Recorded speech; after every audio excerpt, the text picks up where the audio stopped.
Армысыздар, құрметті футбол сүйер қауым, Бақұс шоу бағдарламасы кезекті шығарылымын бастайды. Және бүгін бізде керемет подкаст, керемет бағдарлама болғалы тұр. Студияда қонақта үш команданың, биыл чемпиондық таласып жатқан үш команданың көшбасшы ойыншылары. Солдан бастайық. Қазақ радиолары командасының жаттықтырушысы, бапкері, жаңағы үздік ойыншысы Назар Найзабекұлы. Ортада енді Бағлиганың талай маусымнан бері үздік ойыншысы болып келген Хабар командасының көшбасшы ойыншысы, капитаны Нұрсұлтан Қабылбек және Бағлиганың соңғы маусымдардағы үздік ойыншысы, жалпы енді Бағлиганың көргін қыздырып жүрген, шоу жасап жүрген ойыншы, Хабардан Дикемо РК командасына ауысқан Әлішер Келгенбай. Жігіттер, бүгін бізде керемет бағдарлама орын алғалы тұр. Сендер үшеуіңді бекер шақырған жоқпыз. Үшеуің де биыл чемпиондыққа таласып келе жатқан қазақ радиолары бар, Хабар бар, Дикемо РК командасы бар. Әлі бірде-бір ұпай жоғалтқан жоқ. Осы үш команданың көшбасшыларын шақырдық. Көшбасшы болғанда жаңағы рухани көшбасшы емес, алаңдағы көшбасшы. Бірінші Нұрс, өзінен бастайық. Команданың жалпы маусымның алғашқы бөлігіне қандай баға бересің? Енді алғашқы бөлігіне бір қатты баға беретіндей бізге әлі мықты қарсылас жолыққан жоқ. Сөздің аузында былай, құрметті футбол сүйер қауым, жерде жаңағы айта кетейік, Әлішер Келгенбай былтыр Хабарда өнер көрсетті және қазір екеуі қатар отырып тұр. Сондықтан қазір бағдарлама барысында сендер ерегісіп қалуы мүмкін, төбелесіп қалуы мүмкін. Сондықтан Назар Нұрыспен орын алмаса қойшы. Ажыратасы болмай жатса. Ал енді Нұрс сөзін әңгімені ары жалғастыра бер. Енді бізде календар бойынша бір мықты команда әлі жолыққан жоқ. Әлі ұпай жоғалтқан жоқпыз. Тек Қазспорт командасымен кішкене бір қиын ойын болған сияқты болды. Бірақ әлі бір өзімізге деңгейлес командамен немесе мықты командамен әлі жолыққан жоқпыз. Біз үшін әрине сәтті басталып келе жатыр. Екі лиганың қосылғанында кішкене А лигасының командаларына оң жаңбасында жатып отыр, себебі рахат дейсің. Иә, ойнап өзіміздің ойынымыз шығарып алуға әлі уақыт бар. Хабар үшін енді жақсы басталды ғой. Назар, сендердің командаларың енді әдеттегі жылда қазақ радиолары чемпиондыққа үміткер болады да, маусымның соңына қарай шын айтайық, іріп кетеді. Биыл қалай болады? Уже іріп жатсыңдар ғой. Жалпы іріп жатыр деп айтуға келмейді деп ойлаймын. Өзі себебі осы жылы былтырлары білесіздер, ұтылыссыз чемпионатты әдемі бір жоғарғы нотада аяқтадық.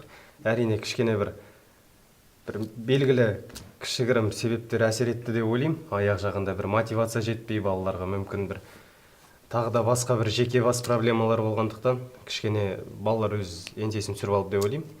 Осы жылы енді составымыз былтырға қарағанда слабыйлау, өте кішкене әлсіздеу. Бірақ ең ключевой игроктар дейді ғой жалпы. Жандос Манашев Евразия ортада және Бақытжан Масақов Хабарға ауысып кетті. Жан-жақ тарап кетті. Бірақ соның өзінде де еңсемізді түсірмей, әлі де мықтылығымызды дәлелдейміз деген үміттемін. Әлішер, сен командан туралы сенен сұраған енді ұяттау шығар енді, бірақ ыңғайсыздау бұл жерде. Сен жаңадан қосылып тұрсың ғой. Бірақ Хабардан кеткен ойыншы ретінде, жаңағы Дикке қосылған ойыншы ретінде мына команданың айырмасы қалай? Хабар нашар. Хабар мен Диктің айырмашылығын айтатын болсам, Дик ол жақта енді ойнап жүрген бір жағынан опыт айтады ғой, қасқырлар дейді ғой енді бір жағынан. Шынымен де ойын жағынан, физика жағынан солай. Ал Хабарда енді бәріміз енді өсіп келе жатқан журналистеріміз ғой. Чика бар, мысалы, мен бар, Нұрс бар, мысалы, бәріміз ол жақта енді дамып, тренировкалармен жасап келе жатқан бір жаңа команда. Бірақ дегенмен Бағлигада енді 7 дүркін чемпион, мысалы. Ол жақта енді Хабардың ойыны мүлде бөлек, Диктің ойыны мүлде бөлек. Екеуіне бір салыстыруға кішкене қиын. Енді қайсы жақын дегенде енді өздеріңіз білесіздер ғой жалпы. Не үшін кеткеніңізсің? Ол туралы тағы сұрақтар болады ғой. Просто айтам, өмірде ештеңке мәңгі емес. Өмірімнің солай бір обстоятельства дейді, соның жағдайына қарап ауысып кеттім. Бірақ та мен бұл жерде өйтіп, ананың минусы, мынаның минусы өйтіп айтсам, екі жаққа да қате болады, өйтіп минуста көріп тұрған жоқ атап айтатындай. Сол себепті өмір алда. Хабар мінезі бар команда дейді, Дик жаңағы тәртіп мықты команда дейді. Келісесің бе? Жалпы кез келген чемпион команда, кез келген алдыда жүретін команда, ол жерде мінезде болады, дисциплинада болады. Кімде бір нәрсе жетіспей қалса, ол сразу чемпиондықтан айырылады да. Сол себепті сол мінезі. Енді ол чемпиондық не ғой, бір мінез ғой. Или қайтса ол чемпионды чемпион болу үшін соның екеуі де керек. Ал кімде бір слабина болады, уже ол чемпиондықтан айырылады деген сияқты ғой. Енді ойындардың кестесі бойынша Хабар мен Дик командалары ең соңғы турда кездеседі. Назар, осы чемпиондық ең соңғы турда анықтады деп өзің қалай ойлайсың, соған сенесің бе? Келісесің бе осыған? Білмеймін, айтуға ерте сияқты әлі. Өйткені жаңағы енді 15-ші турда Хабар мен Дик ойнаса, 14-ші турда Хабар мен Қазақ радиолары, мен қателеспесем 13-ші турда Қазақ радиолары мен Дик. Солай түсіп тұр. Солай түсіп тұр. Сен қалай ойлайсың? Мүмкін жаңағы Бекнұр айтады, Қазақ радиоларының капитаны. Бекнұр айтады, соңғы турда Хабар мен Дик екінші орынға таласады, біз бірінші орынға қоямыз дейді. Сен не дейсің? Мен айтқаны келсін. Тек соған келсін. Жындының сандыраға келеді. Жындының сандыраға келеді дейді. Мүмкін, бәлкім. Бәрі болуы мүмкін. Доп-домалар айта алмаймын. Может, Бекнұр жынды Андай ғой, Азеке бағана кім Алишер айтып отыр ғой. Былтыр кішкентай алаңда ойнадық, биыл үлкен алаңда деп ше. Мысалға былтыр ойнаған алаңда 8-ші орында келатқан команда мен 1-ші орында келатқан команданың ойын уровені поляда бірдей болып кетуі мүмкін да, кішкентай поляда. Ол жерде команданың ойын көрсете алмауы мүмкінсің. Мынандай үлкен поляға келгенде бұл кезде таза уже фаворит па? Ол явный фаворит матчты ұту керек, мысалға. Сондай болып тұрады да. Бұл жерде енді әлі менің ойымша бір не сенсация болған жоқ, тек фалянсіздерді ұтып кеткеннен басқа. Сенсация Қазақ Ньюс. Меніңше сенсация Қазақ Ньюс болған сияқты Астанаға қарсы. Жоқ, Қазақ Ньюс неге? Қазақ Ньюс жақсы команда ғой, өңкей жас жігіттер, жақсы ойнайтын команда. Астанада да енді былтырғыдай фаворит емес Астана жалпы. Былтырғы ойын мен биылғы ойындар қалай болып жатыр? Айырмасы бар ма? Айырмасы бар, иә. Сендерге қиын емес па? Сендер кішкентай алаңда ойнай үйреніп қалғансыңдар ғой? Жоқ, наоборот, керісінше ғой біз. Керісінше бізге. Жоқ, мен Дикті айтып жатқан жоқ. Бәріміз ғой. Жоқ, Алиш, Назар, мен, Алмас Сиятов, Кума сияқты ойыншыларға бұл зал кішкене жақсы да, керісінше. Оңайырақ. Иә, жүгіруге жақсы. Пространство бар, алдай аласың бірге бір, со жағынан жақсы. Бірақ енді кішкене салмағы бар қорғаушыларға қиын екен мына зал. Себебі андай пастар өтіп кетеді, забростар өтіп кетеді. Бірақ жаңағындай да Назарбайскийда мысалға қазір сезонда жоқ, Спорт 59, мысалы Спорт 59 мен радио ойнады, соңғы предпоследний турда. Екеуінің мысалы деңгейін қарасаңыздар, радио кәдімгідей біршама жоғары. Бірақ ана алаң менсінбегеннен бұрын ана алаң кез келген команданы бір-бірінің уровеніне келтіре салады да. Ана жер кішкентай зал. Сен ортадан шықтың, теуің мүмкінсің. Кіріп кетуі мүмкін. Сол сияқты ғой. Әсіресе қақпада Мұхтар аға тұрса. Мұхтар аға өкпеміз жоқ. Өзіміздің ана кім ғой? Джанлуиджи Буфон дейді ғой. Шынымен қазақ радиолардың. Енді сондай жасқа жетіп, осыншама мықты тұрғы Мұхтар ағаның да бір мақтап кетейінші. Мұхтар Тоқтаев оған ренжіген кездер болды ма ойын кезде? Жоқ, ойында мен албатты ешкімге ренжімеймін. Мұхтар ағаға вообще сөзді айтқызбаймын, өзімді айтпаймын. Айтсам жеке шығып, Мұхтар ағаның өзіне айтып беремін. Ол кісі түсінеді. Қалғанын жастар келе ме, солардан требовать етемін болды. Сен үшін жастар кім? Бекнұрдан төмен? Бекнұрдан төмен дегенде Бекнұр мен өзімнен үлкен, бірақ енді қайткенмен ойыншы болғанмен өзімде былай тренировать етемін. Сырт көзбен қарай аламын, бапкер ретінде салыстырып, игроктың дайындығы қалай, не істеп жүр екен, түнде қайда істейді, не істейді, не жейді, тағы да басқа нәрселер. Сонымен адамға былай өзінде кішігірім мотивация берсең, өзің қарайсың, шынымен ол егер тырысса, көзінен көресің, ол тырыспай жүр ғой, Бекнұр. Жоқ, шынын айта бер, бұл жерде жаңағы дос жылатып айтады дейді ғой. Иә, жоқ. Бағдарлама ашық болған. Өзім жігіттеріме ешқайсысына өкпесі жоқ, кішкене енді көп нәрсе осы сезонға көп үміт Елдосқа артып отырмын. Өзім жан жолдасым кішкентай кезімде. Столп деген ойыншы ғой. Столп. Футзалда столп деген понятие бар. Соған Құдай қаласа дайындаймыз енді.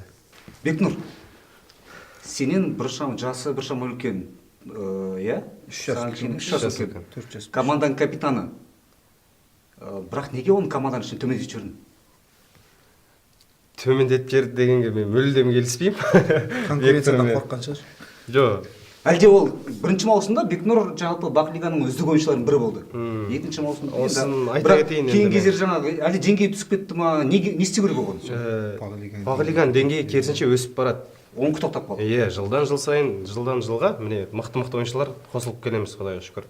Жаңа команда жастар қосылып келеді, тіпті 2000 жылғы балалар, 2002 жылғы балалар ойнап жүр. Оның жасында енді адам өзі мотивировать етсе, ары қарай ойнай береді. Мысалы мен бұрын ең алғашында Нұрсұлтан апарып жүретін ойындарға хабарын. Сол кезде Азамат дейтін жігіт, фамилиясы Бертісов. Сол жігітті қарап танып, мықты ойнайды екен деп ше. Келесі жыл келген кезде мен ана кісіні танымай қалдым. Шынымен 15 килограмм ба, бір 20 килограмм қосып алған. Таң қалдым. Адам өзінен күтмесе, енді сөз бар ғой, чтобы чего-то достичь, надо от чего-то отказаться деген. Сол сияқты да, адам өз-өзіне не болу керек қой? Қатал болу керек. Кез келген адам өзіне мақсат қоятын болса, мысалы, Бекнұрға да әлі кеш емес. Бекнұр ол главный фундаменті бар бала ғой футболға. Мен ең бірінші мен Бақ лигаға келген Бекнұр ол. Кәдімгі университетте студент болып жүрген кезінде Нұрсұлтан жүрші радио деген команда бар, кеттік бізге ойна деп алып келіп. Шынымен Бақ лига деген бір керемет бір отбасы ғой енді. Бақ лига деген отбасыға мен әкелді де жас кезінде тығып жіберді. Сонымен әлі ауырып жүріп қой. Нұр, сен әңгімені әдемі алып келе жатсың. Қазір радиоға қайта ораламыз. Сен жалғастырайық. Сен енді жаңағы осы үш жігіт отырсыңдар, Бақ лиганың үздік ойыншыларының былай айтқан трио ғой. Бірақ сен жігіттерге қарағанда ардагерсің. Бірінші маусымнан бері ойнап келе жатсың. Бірінші маусым мен сегізінші маусымның арасында жалпы айырмашылық бар ма? Команданың, ойындар жағынан, мүмкін жаңа ұйымдастыру жағынан, барлық жағынан жалпы ұйымдастыру жағынан әрине, ұйымдастыру жағынан не бар, айырмашылық енді жер мен көктей. Қазір шынымен Бақ лига десе бәрі таниды. Қазір керек десеңіздер ана бір бәленбай жыл сөйлеспей кеткен бір достарың, кезіндегі мектепте оқыған адамдарың көретін болса айтып отты, сендерде Бақ лига деген бар екен ғой, сен сияқты ойнайды екенсің ғой. Қалай? Бақ лиганың арқасында жігіттер көп қыздар тартты дейсің. Шынымен Бақ лига ол жағын ұйымдастыру жағынан мықты. Бірақ енді командалардың деңгейі жағынан болатын болса, мен бәрі бірдей өсті деп айта алмаймын. Мысалға, бірінші сезонда болған жоқ, әрине. Хабар 24 болды ма бірінші сезонда? Болды. Бірінші сезонда, бірінші маусымда болған Хабар 24 әлі сол күйінде тұр. Енді ол жігіттер ренжімейтін шығар. Жоқ, ренжімейтін шығар. Құрамы енді өздерінің ұстанымдары жақсы екен, құрамын көп өзгертпейді. Бірақ бірінші маусымда олар қалай ойнады? Қазір 8-ші маусымда дәл сол ойнап жүрді. Казмедиа командасы жақсы өсті. Потому что Казмедиа командасы әлі есімде бірінші сезонда көк формамен ойнайтын еді ғой, бір Манчестер Ситидің ба қандай? Ситидің формасы. Иә, көк формамен ойнайтын. Ол жігіттер көбіне қарсылас бола алмайтын, әйтеуір жүретін. Бірақ қазір мысалы Казмедиа керек десеңіз, кез келген командадан ұпайды алып береді, басты фавориттердің бірі. Мен фавориттер қатарына жатқызамын негізі Казмедиа. Жоқ, мынадай нәрсе, жаңағы Хабар бар, радио бар, жаңағы Дик бар, Казмедиа бар.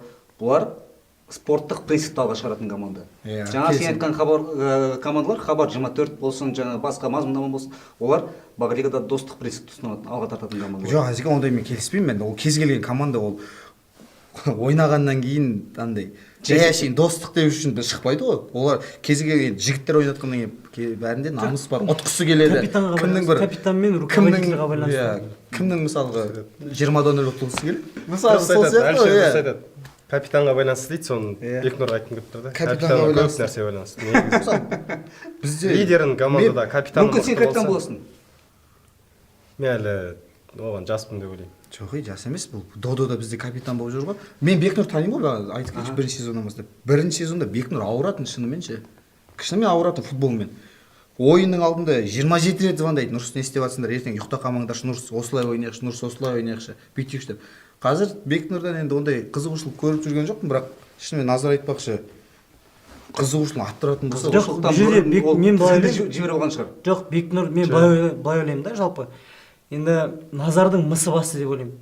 Өйткені міне осыны мен айтқым келіп тұр. Ол енді мүмкін ол да. Оны былайландырып айтсаң болады, бірақ конкретно енді мен Бекнұрменен жақсы араласам, мысалы, бауыр ретінде көрген кезде мысалы, ой бауырым мысалы қалайсың деп ше. Назармен де тура сондай да. Бірақ та вот Назар енді Додо деген командада капитан, мысалы, өзі тренер. И мысалы капитан білмей тұрса футболда бір нәрсені балаларды қай жаққа қарай дамыту керек нені, ал Назар мысалы Бекнұрға қарағанда уже кішкене поигравшы да, уже мысалы енді уже высший лигада ойнап жүрік қой, мысалы бәріміз бір командада. Вот Назардың опыты көп та, и плюс Назар еще мысалы как тренер сияқты. И ол уже Назар келгеннен кейін Бекнұрда Назардан көп білмейді да, именно футбол жағынан. Бәлкім ол өмірден көп нәрсе білетін шығар Назарға қарағанда. Бірақ та футболда Назар көбірек біледі да, и поляда да любой жерде соны көрсетеді. Из-за этого ол адамның мысы деген түседі ғой любой жерде. Назарға подход сондай иә, осы жерде ғой нюанс. Вот ол бүйтіп айтуға келмесе. жоқ, енді мен Назар кінәлі дегенге келіспеймін. Иә, жоқ, кінәлі, бұл жерде кінәлі емес, андай болады ғой, қалай түсінсе болады. Енді Назардың да мысы тиіп тұр да, ол жерде. Назарға кінәлі, ондай ешкім айтып жатқан жоқ та. Сол нәрсені түсіндіргім келіп тұр. Сен жақсы басып келе жатсың. Не істеу керек енді? Бекнұрды қайта мен просто инстаграмнан көрдім, ойбай, Бекнұр кетейін деп жатыр екен, Назар капитандықты алады деп па, бір жерден оқыдым. Инстаграмнан ба? жоқ, қай жерден оқысын? Жоқ, жарайды, оны мен ол жердегі нәрсеге, типа, Назарды алдыға өзін көрсетіп, сөйтіп не қылып кеткісе жатқандар деп ойлауы мүмкін біреулер ше. Бұл жерде мен по факту айтып тұрмын да, былай дұрыс жағынан деп. Ешкім бүйтіп Назарда өйтіп, ешкім алдыға ұмтылып, оны типа шығарып тастап, Беканың капитанын алып тастап, өзі барып алып, сондай жоқ. Вот соны мен дұрыс түсіндіріп жатырмын да, былай дұрыс жағынан. Ол қазір может мен ойлаймын, енді мүмкін дұрыс жағынан шығар. Егер енді Бекнұр біз жақын досымыз ғой, араласамыз, сөйлесеміз, ол енді отбасы бар жігіт, бір емес екі баласы бар. Кез келген адам енді мынадай Елордада, Астанада тұрғаннан кейін жағдайын жасау керек. Мүмкін өзінің отбасылық жағдайы бар шығар. Командаға осындай кезде Назар келмегенде бәлкім қазір радио жоқ болар ма еді. Қазір Бекнұр жақсы жағынан Назарға сеніп тапсырып тұр да. Назар команданы сүйрей тұр. Мүмкін мен өз шаруаларым шешем деген сияқты. Мүмкін енді айналып келгенде сол ғой қазір енді Назардың, мен ашығын айтқанда Назардың арқасында радио командасы тұр. Назар болмаса радио шықпайды сезонға. Сондай болып тұр ғой. Бекнұр қатысы жоқ қазір. Бекнұр андай бір спонсор тауып ақша бөлтірту жағынан көмектеспесе. Жоқ, Азеке, біз айтып жатырық да, сен бір сөзбен біздің айтқан нәрсеміздің бәрін андай жоққа шығарып тастағансың да. Просто керек емес сондай әңгіме. Жоқ, андай мен емес, жоқ сізбен емес. жоқ, Азеке мынандай бір не де, мысалы хабар неге мысалы мықты, себебі лидері Нұрсұлтан Құрман жыл сайын кәдімгі балаларға мотивация бере алады. Залыма тренировкасын істейтін жерін істеп береді. Зал дайындайды ма, киетін киімі барлығын реттейді. Адамда мотивация оянады. Сен оған бастық саған жұмыс берді, сен соны істеу керексің. Сол сияқты мәселеде осы жыл міне былтыр келіп қосылып жатыр Дик МОРК командасы. Дәл солай. Ғания қарап қызған, шынымен балаларын дайындап, реттеп. Несін қызғасын? Жоқ, задниктары бір дейді. Жоқ. Маған команда егер бір жұдырықта жұмылсам, мысалы мен өз басыма ол приятный нәрсе. Мен өзімнің алдымда принциптарым бар, сол сияқты. Мен де солай ұстағым келеді команданы. Енді кішкене Бекнұрға мүмкін сол жағынан біраз жетпей жатыр. Сол жағын кішкене көтере алмаған соң өзі кішкене нетіп тұрған шығар. Ыңғайсызданып, бірақ оны да түсінуге болады, өмірлік жағдай. Жаңа Нұрсыз айтып кетті, отбасылы, оның барлығын түсінеміз. Елдің бәрін жағдайы жаңағы. Андай мәселе жоқ, біздің арамызда бір кикілжің бар, не деген мәселе жоқ. Сені Бекнұр келді, өзің айтпақшы. Және сен жаңа мынау регламенттің нәтижесінде Бақлиға қосылдың ба, жаңағы студенттер әр команданың қатарында 2 студенттен ойнауға болады деген. Сол ереже әлі бар. Регламент. Бұл ереже неге шықты? Жаңағы журналистика факультетінде оқып жүрген студенттер болашақта жалпы сол кезде немесе бақ саласынан жылдам кірісіп кету үшін, жаңағы СМИ-ға жылдам орналасып кету үшін. Саған осының қаншалықты пайдасы тиді?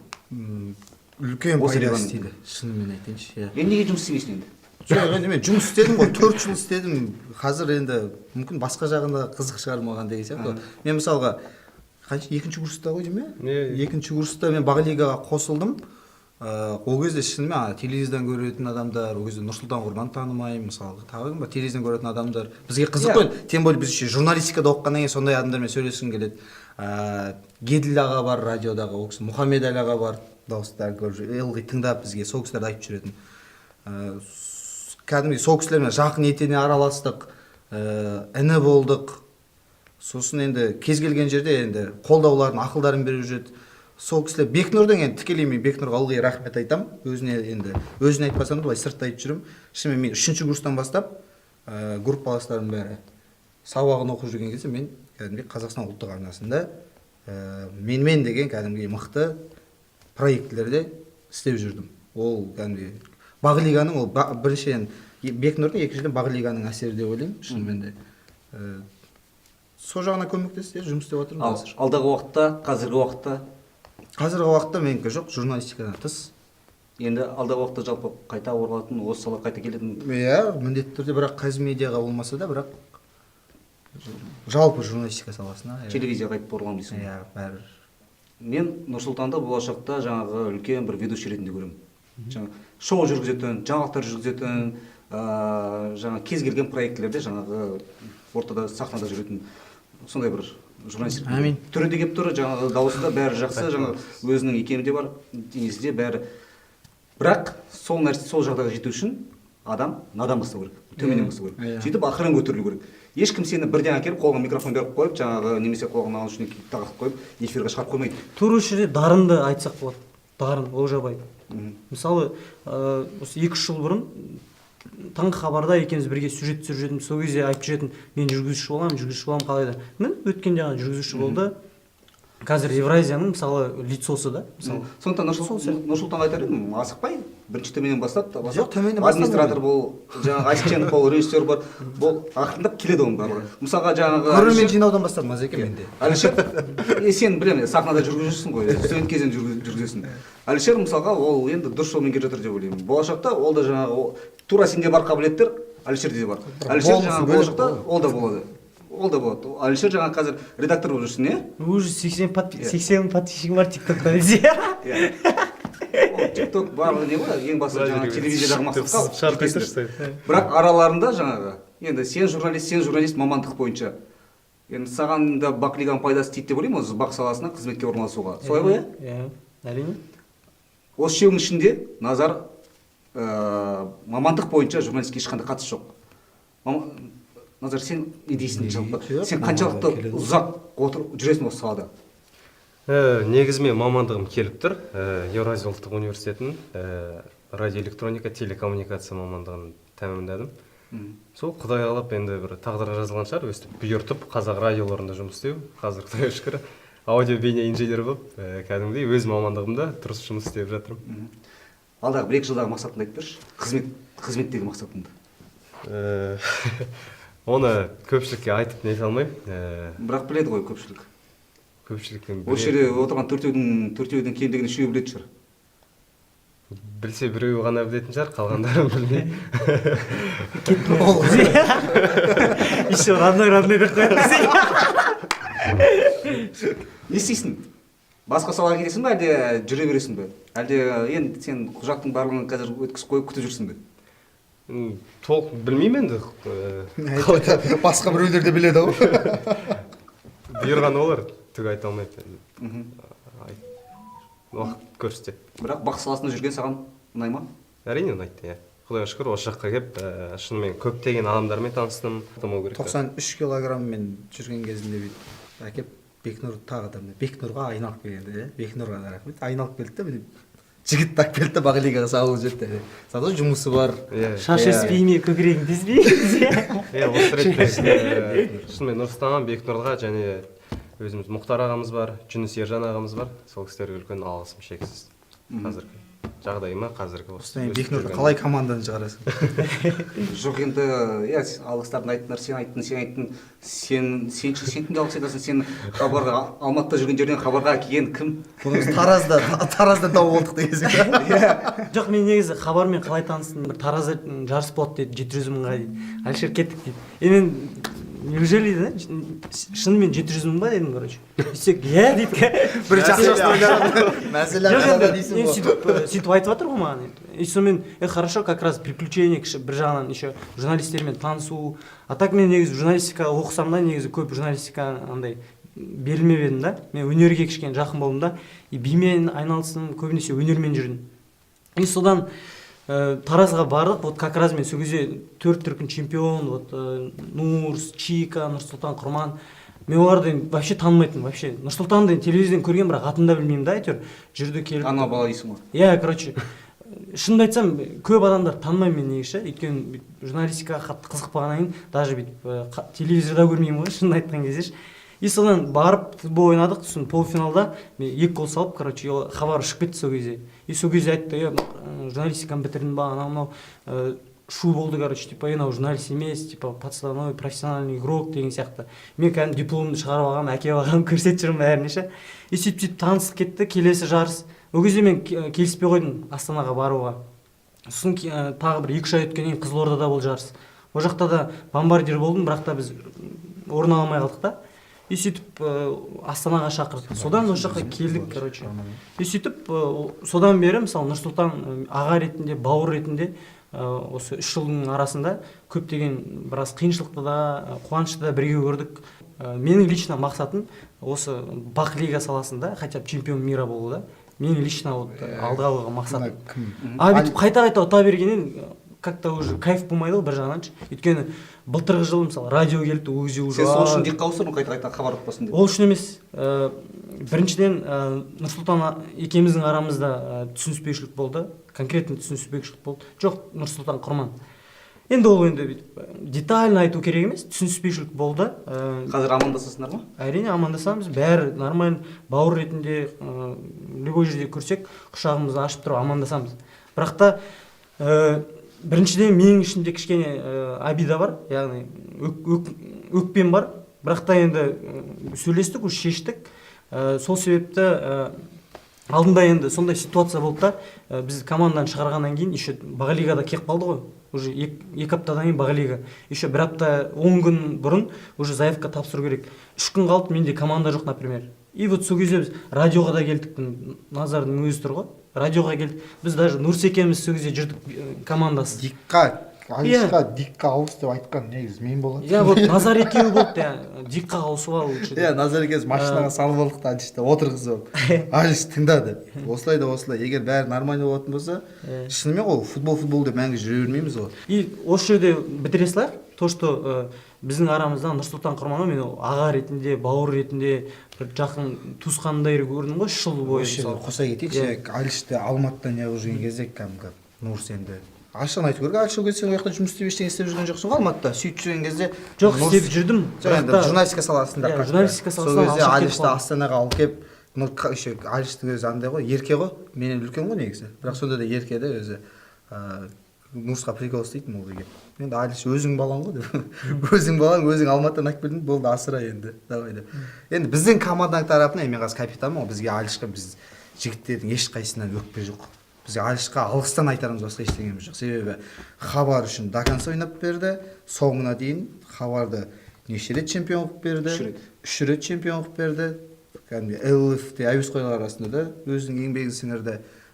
Литваға барып келді өзінің қалай ол Нұрспен Алиштің арасында ешқандай не өкпе реніш ештеңе жоқ. Сұрайықшы өзінен, сенде өкпе бар ма? Қазір Нұрс жаңа айттың сен, менде өкпе болғанда енді былай ғой, енді мен кішкене бірдеңе бар десең. жоқ, 3 жыл бойы жасаған еңбек мысалы, и сөйтіп не за что бір темалар болды да. И содан тупо командадан шығара салды да, ештеңке демей, артынан өйтіп менде бар ма айтпақшы болмасын. Нұрста бар, бәрі бар. Бірақ та маған қатты тиді лично ше. Өйткені артынан бір ауыз кешірім сұрап, анау деген сияқты бір сөйлескенде жоқпыз дұрыстап ше, әлі күнге дейін ше.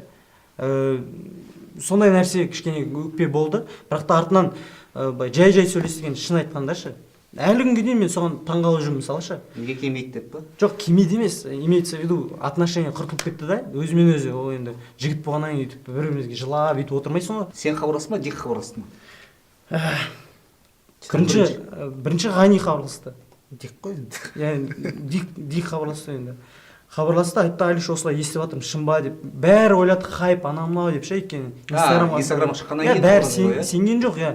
И вот Дикті көрдім, былтырдан бері мен Диктан қорқып жүрген өз енді хабарда ойнадым ғой. И мен хабарға келіп айтатын, Дикта ойын бар, бізге қайта Нұрсұлтандарға айтатын, Нұрсұлтан Құрмандарға, Нұрс есінде ма? Бізге ойынды қою керек, короче, бізге запасный ойды арттыру керек, ойын жасау керек, Дикқа қарсы тұру керек деп жүрдім мысалы. Енді уақыт өтті, бояу сіңді, карантин может влиять еткен шығар футболдың дамуына, біздің отношенияның Нұрсұлтан екеуміздің арамыздың құрып кетуіне да мысалы. И вот сондай нәрсенің артынан келіп осындай нәрсе болып жатыр. И тем более дик хабарласқаннан кейін, тем более Ғанимен жақсы общение ұстаймын. И тағы бір чемпиондық командаға неге ауыспасқа. Тем более мен ол кезде уже командадан шығып кеткем, команда уже табу керек деген сияқты. И уже мен кетіп қалдым деп айтқаннан кейін как-то қайтып барсаң, енді аш керек емес, пиздаболить еткім келген жоқ. В общем айтқан кезде ш. Мынаны главный жеріне саласың деп Инстаграмға қойсың ғой. Иә, типа сондай нәрсе да. И сол үшін ашулана бастады. жоқ, сол үшін мен сол ғой бөлек отырғызғанымыз. өткен Біз негізі біз ойлағанбыз. Алиш, мен, Тұрсынбек бар, Казспортқа кетеміз ба деп ше. Ешкімге айтқан жоқпыз, бірақ үшеуміз ойладық. Может, Казспортқа ауысамыз деп. Әңгіме болған арамызда.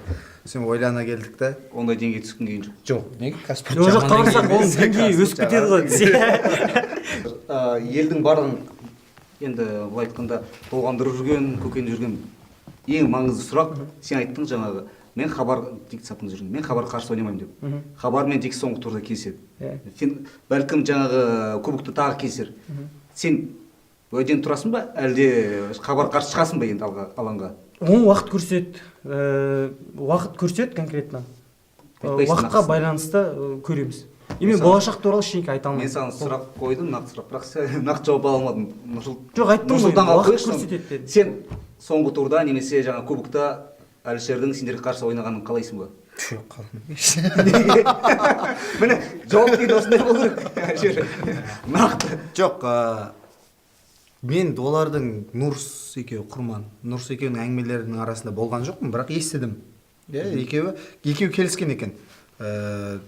Осылай Хабарға шықпаймын деп. Енді Алиш қазір данный момент Хабарда жұмыс істеп жатыр ғой, Қазақ ТВ-да. Жұмыс орны.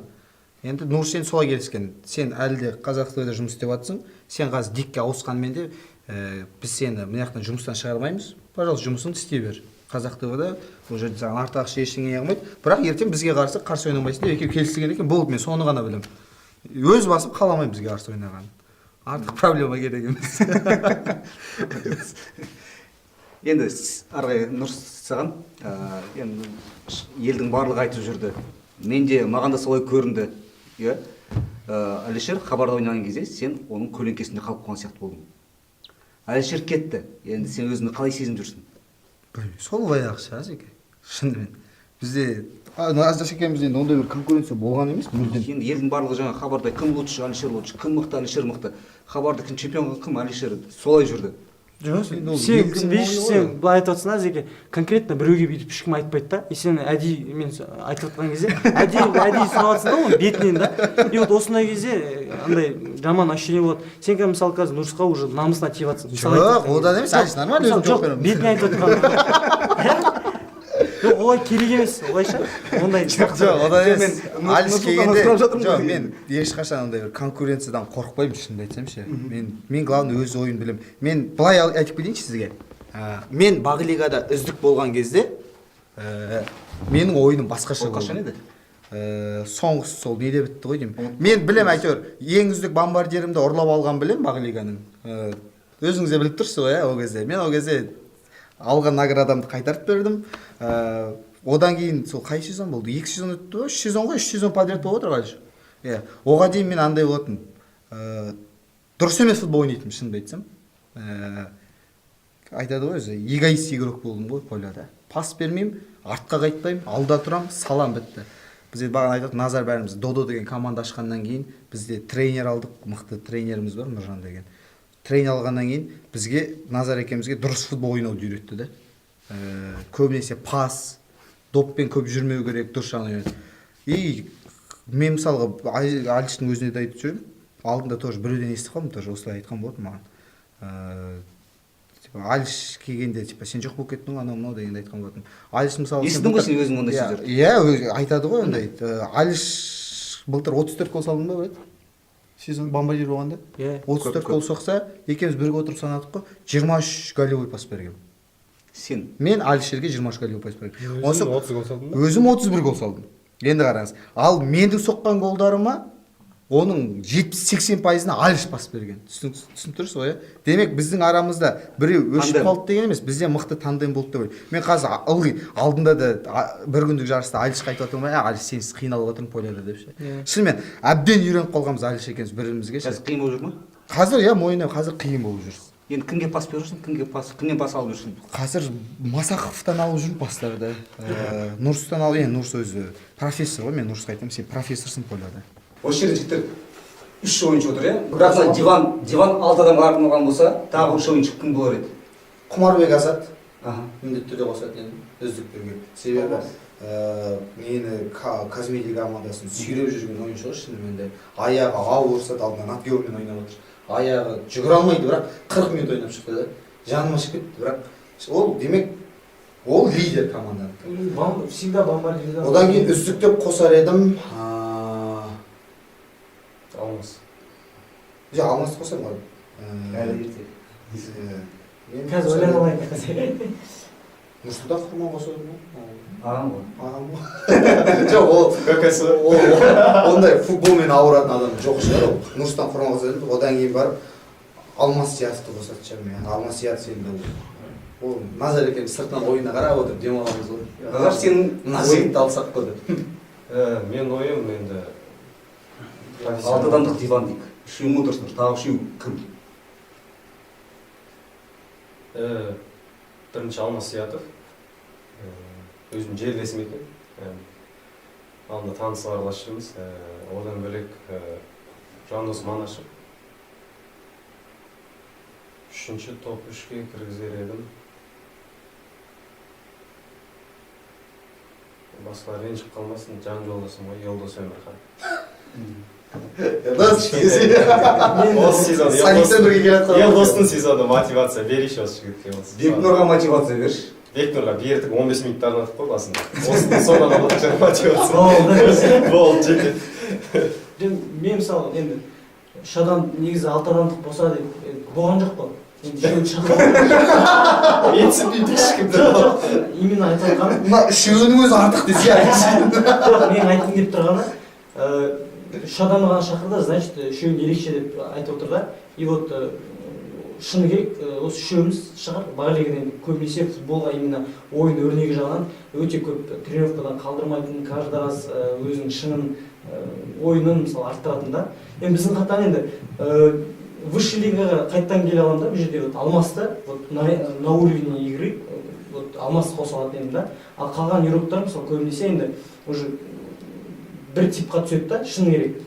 Енді Баханы қоса вот Баха ойнап жүрген бала. Өйткені енді ойыннан білінеді да. Ал қалғандары былай примерно на уровень деп ойлаймын. Примерно лучший игроктар бір уровеньда бәрі. Оған ішіне көп адамды қосса болады жаңағыдай ше. Мысалы толтырып отырсың. жоқ, вообще айтамын. Баха келді. Біз үшеуді шақырғанда себебі мысалы бір жағынан біз енді шынымен де мысалы бір команда ойнаймыз ғой қазір. Қазір футболға хобби ғой бұл енді біз өзіміздің журналист болғанмен хоббиға көп мән беріп көп уақыт бөлетін үш адам деп ойлаймын. Осылай конкретно айтып. Баханы қосар едім, сөйтіп Баха ертең көрседе ренжімейді, Баханы үздік ретінде мойындайды. Конечно, уже Нұрсұлтан алып қойған ғой. Жоқ, шақ орын деген сөз. Просто Бахаға біз Баханы командаға алғаннан кейін Нұрс өзі келісіп, Бахытшымен осылай келісті. Ашық айтып, Баха бірден айтты. Бір ғана сезоннан кейін деді. Соның өзіне рахмет деп отырмыз. Бахады енді бізден жасы бірталай үлкен жігіт ол, түрі өте жас көрінгенмен негізі жасы үлкен жігіт. Өзі де айтты, жігіттер мені қатты қинамай қойыңдар. Мен кейбір матчтарға келе алмаймын, бірақ маңызды ойындардың бәріне келіп беремін деді.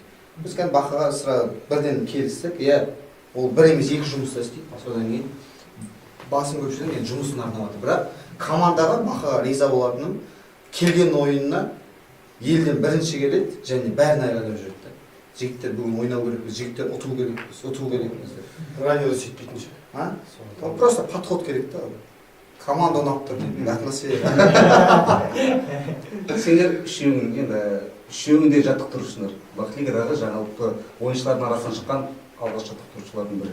Жаңа Әділет Құсайынов енді бірінші маусымнан бері жаттықтырып келе жатыр, бірақ жаңағы ол өзінің командасын жаттықтырып жүр.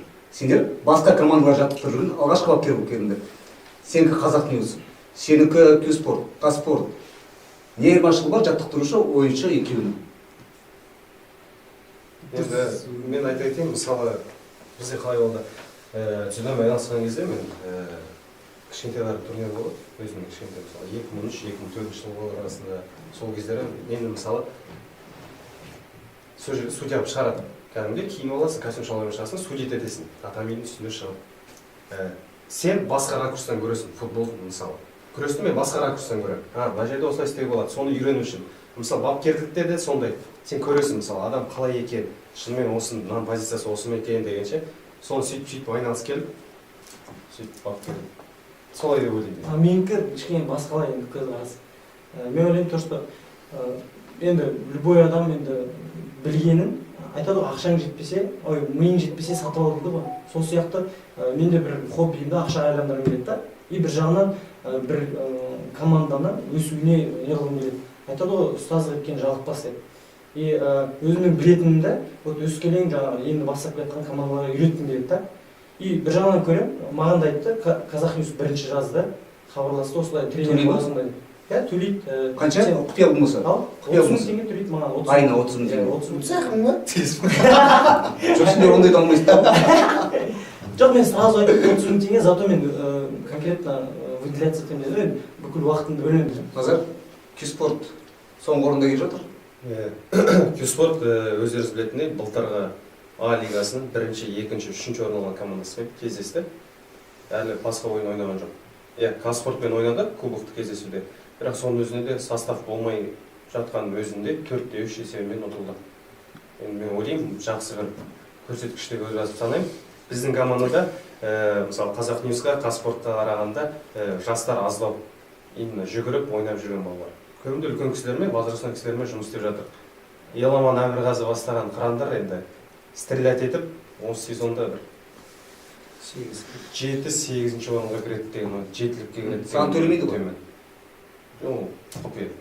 Жоқ, енді Алишер айтты, сен жоқ төлейді, төлемейді. Төлейді. Төлейді, иә? 30 мыңнан жоғары төлем? Төмен. 20 мың. Ой, жоғары екен ғой. Төмен деп қойдың ғой. Жоғары? Иә, жоғары екен. Стат мықты. 40 мың. Одан жоғары. Қанша? 20-70 таралды. Иә, сау. Бірақ сендердің командалардан ең жоғары тұрған Казспорт. Казспорт қазір енді өздік 4-те ме, 5-те ме келе жатыр? 4-те келе жатыр, иә? Тренерім мықты болды. Тренер, иә. Казспорт тренер, жалпы ойыншылар да мықты, тренер де жаман емес, менеджерлер де жақсы. Сен өзің командаң, саған төлей ме? Иә. Құпия болмаса, айта бер, ол аз көп онда не жоқ, бұл жақта жаңа басқа командаларға мотивация былай мен басында Казспортқа ақша деп төлейді деп келіскен жоқпын басында шынында. енді төлейді ғой, енді қанша төлейді? Айта қойсайшы енді. Сол 30-дан жоғары. 40. Иә, 40. Енді не бердің Казспортқа? Казспорт не істей алады биыл?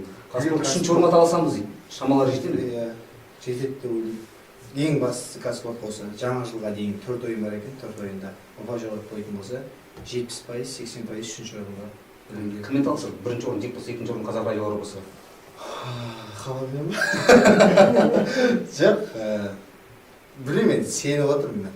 Жетер, енді бағдарламаның соңында енді бізде тек қана жаңағы үшеуің туралы әңгіме болып кетпесін, жаңағы 3 команда туралы әңгіме болып кетпесін, басқа командаларға да тоқталып өтейікші.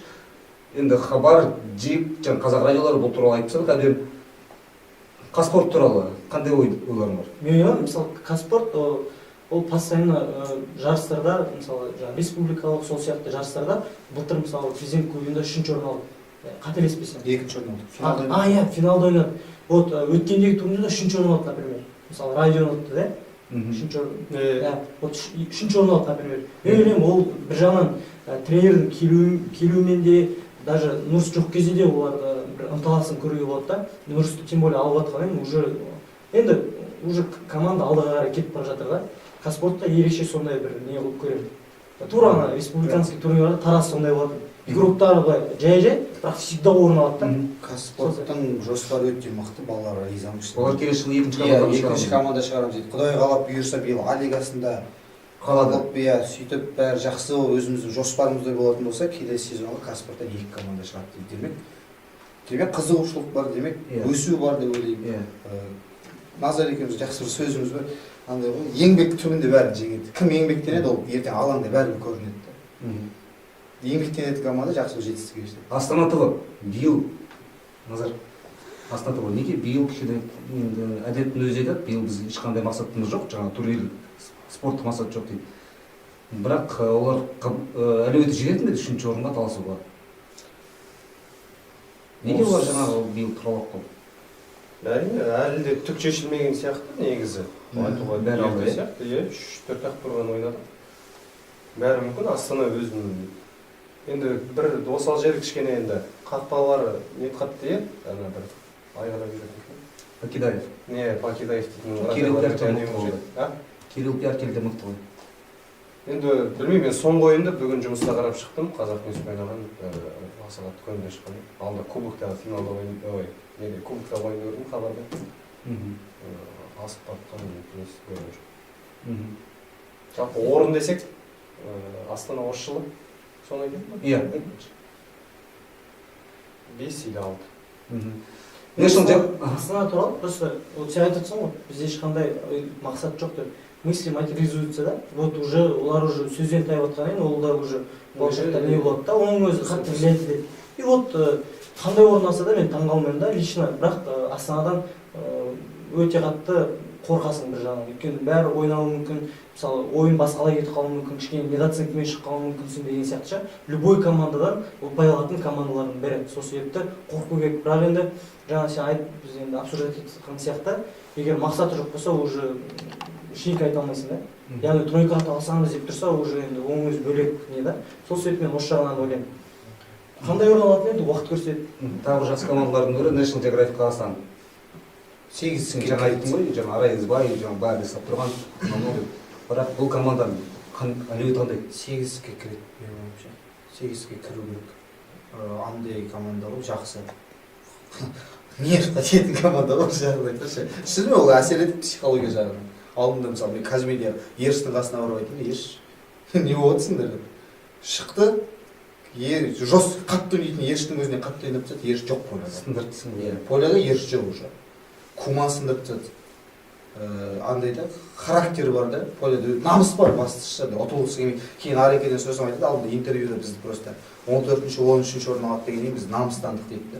Жақсы ғой, демек намыс бар деген команда. Мен білемін, Надгел 8-ке кіреді. Ай келесі сезон А лигасында ойнау керек. Ал Қазмедия ше? Назар. Қазмедия... Ал мен дегенде қылдым ғой сен. Қазмедия өзі шынымен андай симпатия тудыртатын команда ғой, негізі ұнайды маған жалпы. Еуроптары да, басшысы да мағалады кішкене.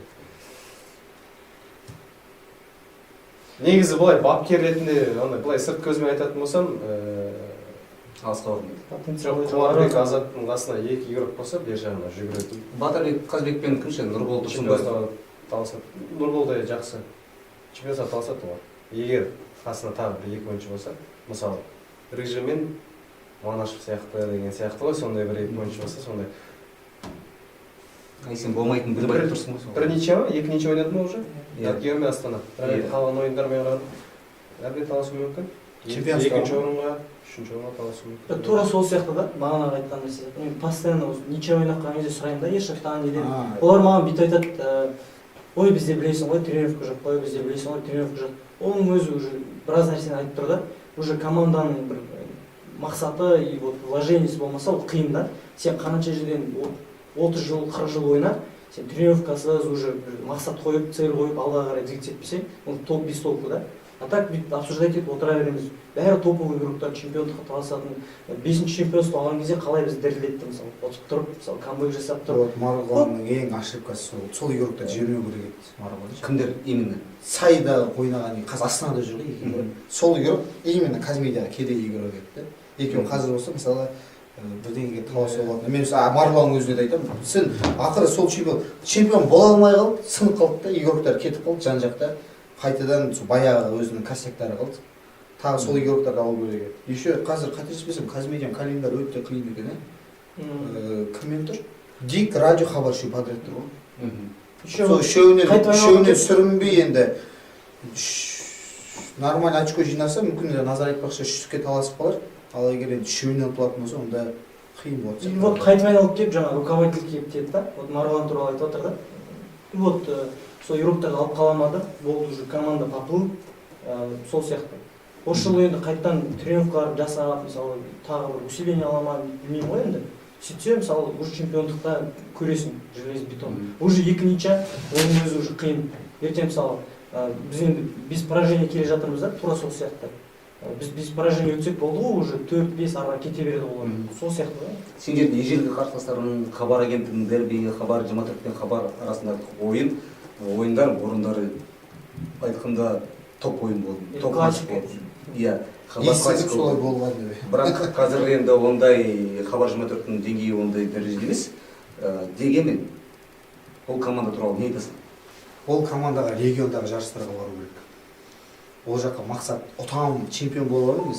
Просто региондағы жарыстарға барып ойнау керек та. Сол жерде андай қалыптасады. Дух победителя дейді жаңағындай бір. Характер қалыптасады да, сондай жан-жақтағы командадармен ойнап ше. Өздері Астанада Бағлигада ойнай бермей, сырт жарыстарға шығу керек. Сол кезде алға қарай өсіп пайда болады ше. Обкатка деген. Иә. Кәсіби спортта сол сияқты. Бару керек, сол керек. Қазір Қазақ Ньюс туралы сен ойың қандай? Қазақ Ньюс, Құдай қаласа осы аптада кездесеміз, радиомен Қазақ Ньюс ойнайды. Ұпай алып қою мүмкін бе сендерден? Білмеймін, айта алмаймын, доптамалап та енді. Көп айтып көзілмей ақ қойып. Былтырда кішкене финалда. Доптамаламыз, ғалам тегіс аяқ дейсіз. Бұйырмай қалды, иә. Енді білмеймін, бұйырғаны ма? Еңбек еткен, ниет жүрген команда отыр. Андай шоу жасап, жоғи ұтамыз деп. Тренер Дос әңгіме командада айтатын адамдар болу ғой. керек. Сосын жаңағы енді Бақилада ең үздік мына дейтін команда бар, мазмұндама. Әлішер, сен бұл туралы не дейсің? Біз қанша өтші? Жоқ енді мазмұндама туралы айтты енді Азеке ол жақта енді выделяться еткен Амангелді екеуін шығарсың. Аманай Сейітхан. Жоқ, бетке бардым ғой. Екеуің ғана шығар, бір ойын өрнегін жасап, бір нәрсе жасағысы келіп бүйтіп жүрген, бірақ енді Мазмұндама. сендерде мысалы Қайсында файлант құтылған команда ма? мысалы сендерде мысалы тренер жоқ, например, да? Тренер жоқ. Тренировка қанша рет болады? Бір. Бір рет болады. Бізде Қазақ Ньюспен бір-ақ рет, ол біздің ең бірінші ошибкамыз сол деп ойлаймын негізі. Мен енді айтам, екі тренировка жасауға тырысайық деп. Енді ол да команданың әлеуетіне байланысты. Мысалы сендерде тренер жалдап, өздерінің алдына мақсат қойып, сөйтіп шыңдалсаңдар, мысалы любой командаға не қылуға болады да. Енді сендерде ештеңке айта алмаймын, тура сол Былиғасының командасы конкретно и все. Ол жақтан сендер қандай орын алады, мынау ол туралы не жоқ. Сол тек қана дамуды ойлаймын. Дамыңдар. Айтады дейсің ғой. Сізде ұрсастыр көп көрінеді. Көп ұрсастыр. Оның өзі команданың ішінде өздерінің болмауы. Бапкерлер жоқ па? Керек бапкер. Айтып айтсақ, еркін шәкірт. Бапкер шақырды. Бірақ сен бос емессің ғой. Жоқ. Сөйлесеміз ғой десе. Келістіреміз ойды. Жақсы. Тағы бір енді жақсы командалар деп айтайықшы. Жақсы командалар бар ғой. Айқын лидер туралы. Былай айтқанда 3-ші маусым болды қатысып келе жатқанда. Назар етші шәкірт. Білмей бұл команда. Жамандап қойсын ба? Ештеңе деп айтқым келмейді. Қандай вообще қаларым жоқ команда шынымды айтсам. Тек птичканы ғана танимын. Ондай команда бар, білесің ғой. Жоқ, білемін ғой, бар екен, бірақ енді айтпай ақ қояйын. Сезбейді ғой ондай Жоқ, ол жігіттермен араласпаймын, былай не қылмаймын. Былай мысалы кейбір команда қарап алып айтасың ғой, мақсатым мынандай сияқты. Кімді айтсың айқын лидерден? Птичканы танимын. Рустам, кім бар ғой, черный танимын. Амангелді Сейітхан ойнайды сол команда, білесің бе? Амангелді ағаны ол кісіні танимын ғой. Ана мені араласатын біледі және мен Амангелді ағамен тұрып, қалай жалпы мақсатыңыз қандай деп сөйлей салмаймын ғой. Мен андай араласатын балаларды айтып отырмын да. Соны кім лучше. Ол кісінің Назар как раз Рустам Тәуіршен алып. Амангелді Сейітхан Не істеген дейсің? көп көремін Казмедиядашы. Айтады ғой, ай негізі біз бірақ Амангелдіға аламыз біреуден деп айтады да, всегда біз бір күні типа топ жарамыз деп. Енді ол кісі енді үлкен болса да жүрегінің қайраты әлі жас та, қайраты мықты да. шынымен ылғи мені көрген сайын өмір дух беріп кетеді. Қоғдигадағы ең енді айтқанда ардагер ойыншы жаңағы биыл жасы 51-ден асты. сол жасқа жетіп тұрып алаңда жаңағы біз сияқты 20 жастағы сендер сияқты 20 жастағы біз сияқты лучше Еще андай токан ойнай ма? футбол ойнап жүрген ол үлкен бірақ өкінішке орай құры желаниемен ұта алмайсың да футболды. Ол үшін не қылу керек қой, командалық ойын болғаннан кейін Ол команда. жаңа айтып отырған деді. Мен көрген сайын өзі өмір маған дух беріп жүреді. Просто ойнадыңдар ма қашан? Давай, өсті ойна деп андай. Риза болып қаламын. Евразия плюс РТ туралы айтшы онда сен қазір. Евразия плюс РТ бұл команда енді бірде бар, бірде жоқ, келдік кетті былай айтқанда күн шығып жүрген Иә, команда. онда қатты хабардарым жоқ Евразия Уордтан. Сен жақсы білесің, Жандос Манашев. Иә, жақсы команда, бірақ жігіттерін күнде көремін, қазір жұмыста араласып, маманымыз түзеп. Иә, дарын мысал жазып жатыр, осылай бапкер алсақ қалай деп ше, кімді алсақ болады деген сияқты. Сен өзің сынамай жүрсің бәрі, айта алмай жүрсің. Жоқ, мен ондай емес, андай мәселе келтіріп да. Сендер осы жыл бірінші ойнап көріңдер, кейін айтарсыңдар. Команда егер қалып сақталатын болса, онда іздеуге болады варианттар. Осы жыл өздерің көріңдер, немеге жарайсыңдар, кім до конца барады, кім бармайды. Мен біреу мысалы ойнамайды тастай салатын сол, мен ойнағым келмейді деген сияқты. Чистка болады ғой. Иә, сол сияқты. Ол жайдан жай емес қой, кіріп сен алып бәрін керек ететін не емес қой. Ол ақырындап жиналады, сөйтіп ой өрнегі шығады. 10 қаншаншы орын болады? Евразия плюс РТ? 12, 12. 13-ші орын. 15 команда бар, 13-ші орын. Ал Фолиант ше? Жоқ, сен жоқ кезде Фолиант, сен жоқ кезде, енді сен бар кезде қалай болатынын білмеймін, бірақ сен жоқ кезде Фолиант 0-20 атылды сенің командаңа. Естідім ғой, көрдім. Иә, естігенде шығарсың, көргенде шығарсың. Сен болғанда енді дұрыс емес, дұрыс емес. Бір жағынан мен де айтамын дұрыс емес деп. Енді біріншіден өйтіп Малиға шынымды айтсам көп осы тренер болғаннан кейін ғана шығар уже командаларды қарап зерттеп жүрген. Бірақ негізі мен кім қандай орын алады, кім кіммен ойнайды, кім немен не өйтіп көп қатты білмеуге қызықпаймын да. И сол себепті ғой бағанан бері орын туралы сұратқан кезде кішкене қосылғым келіп жатқан жоқ та. Кім не алса да маған бәрібір шыны керек та. Главное вот біздің қойған мақсаттарға ақырындап жету ғой болды. Фолиант неудачно қосылып қалды сезон басында. Биыл емес, келесі жылы қосылу керек еді. Биыл екі нені бірге қосып тастағаннан кейін. Тем более еще қазір не қылды ғой? Ойнап кету Дәурен беріп қазына. Сол кісі травма қалды. Ол кісі алса онда. Ол кісі ойнамаса қиын болады мүлдем. Сол кісі еді ғой лидер енді. Ойнап алға сүйреп жүреді. Мета рейтингс былай. Ол команда тоже жан-жақтан құралған команда. Ол команда туралы көп не Қаламгер. Баяқ қаламгер. Ана құрамында Ермұхамед Мәулен бар, Ербол Қайыров бар. Менсінбейді Тұрғызжан Айтенов. Менсінбейді ғой команда. Кім бар? Сен сол Тұрғызжан Айтенов, сен сол Жоқ, командадан... Тұрғызжан Каспортқа ауысты бізге. Иә, естідім. Мирас Қайырхан сен сол команданы алып жатсың, білесің бе? Неге? Ол жоқ, ол біле ма, сол жақтан келіп жатқан.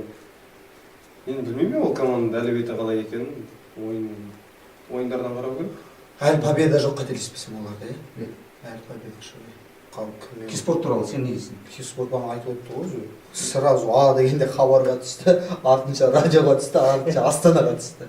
И то Астана жақсы ой берді. Иә, мен көрдім матчта. Сол кезде еще мен болеть етіп, қасында Назардың орнында тренер болып жүрді. 5 минутқа дейін ба, 4 минутқа дейін, 2-1 ұстап тұрды. Киспорт жақсы команда, андай еңбекқор команда. Киспортпен жақсы араласам, мен тренировкаға былтыр мысалы қыс бойы тренировкаларына барып шықтым. Солармен бірге ойнаймын, жүремін. Назардың арқасында кішкене алға қарай қосып келе жатыр. Еламан бар. Еламан футболмен қазір ауыратын болып болды. Еламан радиоға келуі мүмкін бе? Пока Осы маусымда емес, келесі маусымда. Мен бәрі мүмкін, бірақ мен Жандос Мұталифұлының несін ала қойған мақсатын, жоспарларын бұзғым да келмейді, ниетім де келмейді. Сол жақта капитан болып қала береді. Киспортқа жас балалар керек. Екі бала жас балалар керек. Кішкене опыт десе, екі бала алатын болса, қосылатын болса, Киспорт біраз командаға ертең бой береді. Осы жерде Ержан Қожабеков ойнайды ғой. Моторда еще сынды. Өзі маған бақтап қоймаса ешкім бақтамайды. жоқ, Киспортта тренировкада кездесіп қалған ғой. Сол жақта өткенде қонаққа келген бір кісі бар ғой, Киспорттағы атын ұмытып алдында. Жандос аға. иә. Вот сол кісінің де жүрегінің оты бар да. Вот сол кісі командасын Еламан екеуі қосылып жүріп дамытатын, команданы дамытатын сондай кісілер, конкретно рух беретін, дем беретін. Вот әр командада сондай адам болу керек. не үшін командада ұрысады бір бірімен, сондай адамдардың жоқтығынан негізі. Құрметті футбол сүйер қауым, осымен біздің бағдарламамыз, Бақошо бағдарламасының екінші шығарылымы аяқталды. Хабардың капитаны Нұрсұлтан Қалыбек, Назар Найзабекұлы Қазақ радиоларын және біздің жұлдызымыз, әлі жұлдыз Әлішер Келгенбай, осы жігіттерге алғыс айтамыз. Алға! Хабар чемпион.